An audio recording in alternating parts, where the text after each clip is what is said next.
Vous êtes bien sur Sahel TV, tout de suite les principaux titres de ce journal.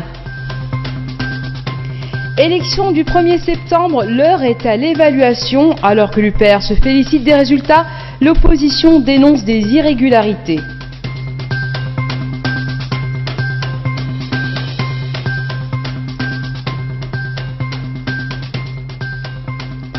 La CENI met fin à une rumeur relayée ces derniers jours par certains sites d'information faisant état d'un éventuel report des élections. Le second tour des élections aura bien lieu le 15 septembre prochain.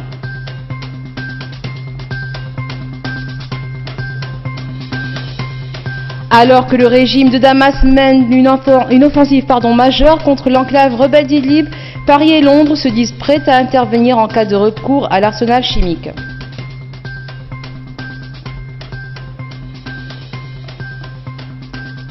Mesdames et messieurs, bonsoir. Le premier tour terminé, il faut passer à l'évaluation pour tirer les leçons qui s'imposent et se préparer pour la bataille du second tour qui aura lieu le 15 septembre prochain.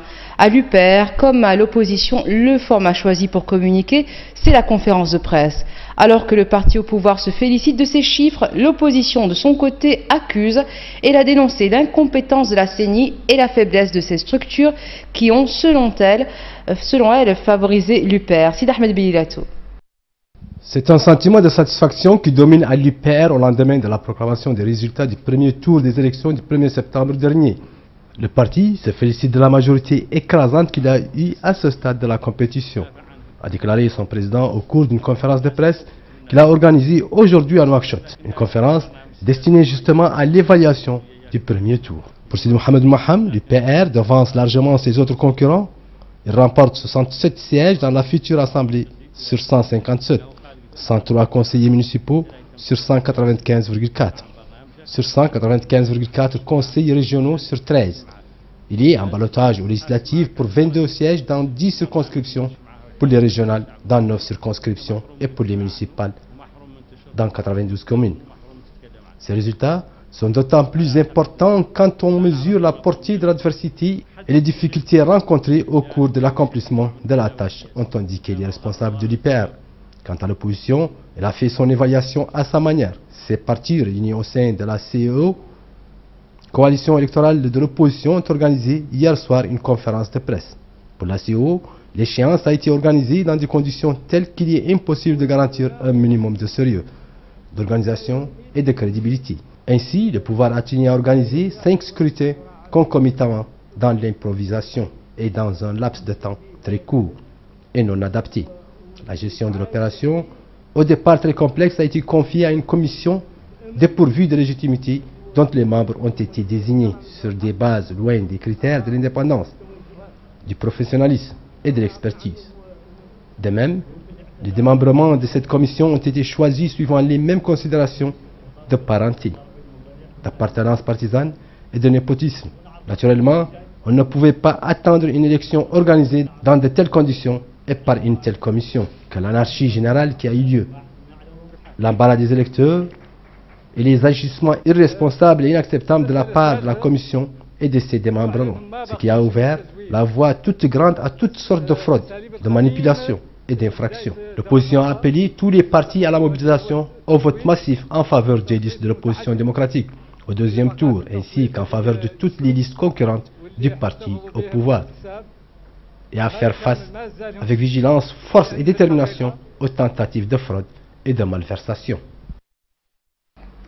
Et dans 5 jours très exactement, les Mauritaniens reprendront le chemin des urnes. Ils s'exprimeront dans le cadre de leurs devoirs citoyens pour le second tour des élections législatives, municipales et régionales. L'Union pour la République est en tête sur les 3 scrutins, mais elle est aussi en ballottage avec l'opposition dans plusieurs circonscriptions. Réussira-t-elle à confirmer sa suprématie? La réponse dans quelques jours, mais la tâche s'annonce difficile face à une opposition qui compte s'unir juste pour l'occasion. Reportage de Séré Sidibé. Les résultats du premier tour des élections législatives régionales et communales confirment la suprématie du parti au pouvoir. L'UPR occupe le peloton de tête avec 67 députés. Le parti Tawassoul d'obédience islamiste, l'une des formations politiques les mieux implantées, prend la seconde place avec 14 députés. De cette élection à triple scrutin se dégagera un nouveau paysage politique synonyme d'une nouvelle configuration de la classe politique nationale.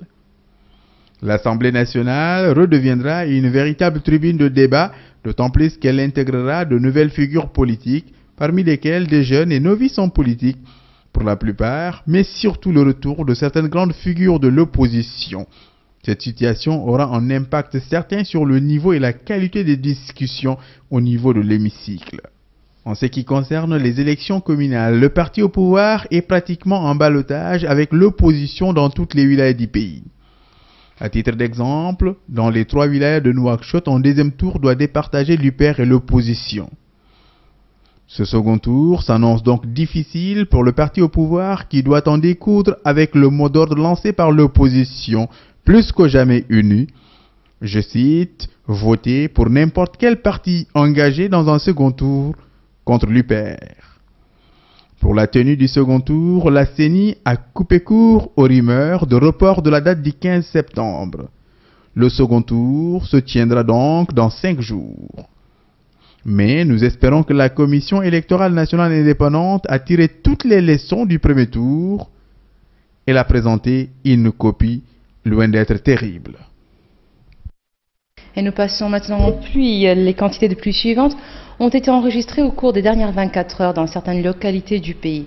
45 mm à Walata, Guérou 22 mm, Al-Qaïra 20 mm, Kamour 50 mm, 108 mm à Al-Qsayba, Mongar 30 mm, Touiskr 30 mm, Mbout 25 mm, Touijil 60 mm, Toulel 44 mm, Bokol 13 mm, Alag 15 mm, Mal 22 mm, Touila 42 mm, El-Meshrou 20 mm, Tachotoba 35 mm, Bogué 25 mm, El-Bejmel 9 mm, Mbagne 5 mm, Bababé 15 mm, Dar el-Bark 9 mm, Debaï el-Hijaj 5 mm, Niabina 6 mm, Bagodine 10 mm, Garlol 3 mm, Rosso 16 mm, Mirahnam 18 mm, Ouadnaga 13 mm, Levrew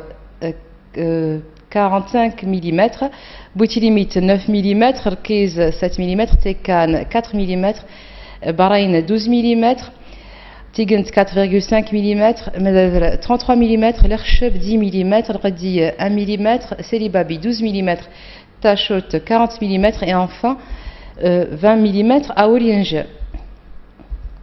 La Commission centrale d'observation des croissants lunaires a indiqué hier soir qu'elle n'a pas reçu de témoignages prouvant la vision du croissant lunaire du mois de Muharram, que par conséquent le premier jour de l'an 1440 de l'Hégire sera donc demain mardi 11 septembre 2018. Au Mali, la liste du nouveau gouvernement a été publiée hier soir. Une équipe plus resserrée, 12 ministres quittent le gouvernement avec le départ surprise du chef de la diplomatie qui a été remplacé par une femme. Le nouveau gouvernement malien compte 32 membres contre 36 dans l'ancienne équipe, dont 11 femmes cette fois. Récit de Hamallah Diagana. Le Premier ministre malien Soumaïla Boubaye Maïga a formé hier un nouveau gouvernement après avoir été reconduit à son poste mardi dernier par le chef de l'État malien Ibrahim Boubacar Keïta. Parmi les ministres sortants figurent Tieman Hubert Koulibaly, ministre des Affaires étrangères et de la coopération internationale, remplacé par Madame Kamissa Kamara, qui était précédemment conseillère diplomatique du président Ibeka. Les autres ministres qui font leur entrée sont notamment Lassine Bouaré, cohésion sociale, de la paix et de la réconciliation nationale, Sambou Wagé, énergie et eau, Safia Boli, réforme de l'administration et de la transparence de la vie publique, Diakité Aïssata Traoré, promotion de la femme, de l'enfant et de la famille, Mohamed Mustafa Sidibé, habitat et urbanisme, et Yaya Sankere, intégration africaine et des Maliens de l'extérieur. Par ailleurs, les ministres de la communication, de l'administration territoriale, de la sécurité, de la culture ne changent pas de titulaire. L'ancien ministre de la Défense, Tiena Koulibaly, dirige désormais le département de la Justice et l'ancien ministre du Pétrole, Tchemoko Sankere, prend sa place. Dans la formation de la nouvelle équipe, le président et son premier ministre ont choisi des membres de la majorité présidentielle, de la société civile et au moins une personne proche des groupes armés. L'équipe du gouvernement est composée de 32 ministres, dont 7 nouveaux membres et 11 femmes. En Libye, des hommes armés ont attaqué aujourd'hui le siège de la Compagnie nationale de pétrole à Tripoli. Une explosion et des tirs ont été entendus. Le bâtiment situé près du centre de la capitale libyenne a pris feu et a été encerclé par les services de sécurité. Aucune information n'était disponible sur l'existence ou non de victimes de l'attaque. Les services de sécurité sont en train de chercher les hommes armés dans le bâtiment, mais leur priorité est d'évacuer les civils coincés à l'intérieur. L'identité des assaillants est toujours inconnue. Le conseiller à la sécurité nationale de Donald Trump a déclaré aujourd'hui que les États-Unis, la Grande-Bretagne et la France ont convenu qu'une nouvelle utilisation d'armes chimiques par le gouvernement syrien entraînerait une réponse encore plus ferme que celle des précédentes frappes aériennes menées en avril. Des responsables américains ont en effet affirmé ces derniers jours qu'ils avaient acquis la preuve que le gouvernement syrien préparait des armes chimiques avant une offensive sur l'enclave rebelle d'Idlib.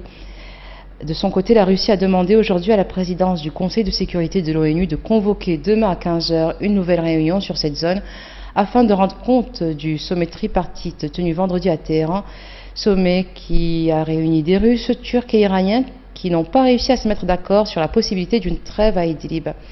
L'aviation russe et les forces loyalistes du régime de Bachar al-Assad continuent le pilonnage de la région, ultime bastion insurgé dans la Syrie en guerre, intensifiant les craintes de l'ONU d'une vaste catastrophe humanitaire. Human Rights Watch a alerté sur la situation des citoyens chinois musulmans. Dans un rapport, l'organisation non gouvernementale apporte des preuves de détention arbitraire, de torture et de violence envers cette minorité. Le rapport est fondé sur des témoignages d'ex-détenus. Human Rights Watch affirme que la plupart de ces prisonniers seraient des Ouïghours ou des Khazars, les principales ethnies musulmanes du Xinjiang. Elle accuse Pékin d'interner arbitrairement des citoyens musulmans dans des centres de rééducation sous couvert d'antiterrorisme. Les détenus sont obligés de suivre des cours de chinois et de chanter les louanges du Parti communiste chinois au pouvoir. La Chine a été accusée en août devant un comité des droits de l'homme de l'ONU à Genève de détenir ou d'avoir détenu 1 million de personnes dans ces centres. Et voilà, c'est la fin de ce journal. Tout de suite le rappel des titres. Élection du 1er septembre, l'heure est à l'évaluation. Alors que l'UPR se félicite des résultats, l'opposition dénonce des irrégularités.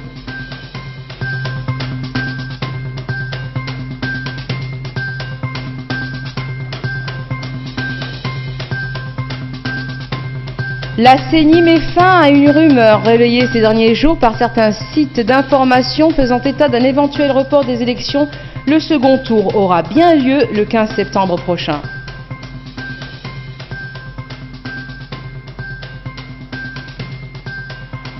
Alors que le régime de Damas mène une offensive majeure contre l'enclave rebelle d'Idlib, Washington, Paris et Londres se disent prêts à intervenir en cas de recours à l'arsenal chimique.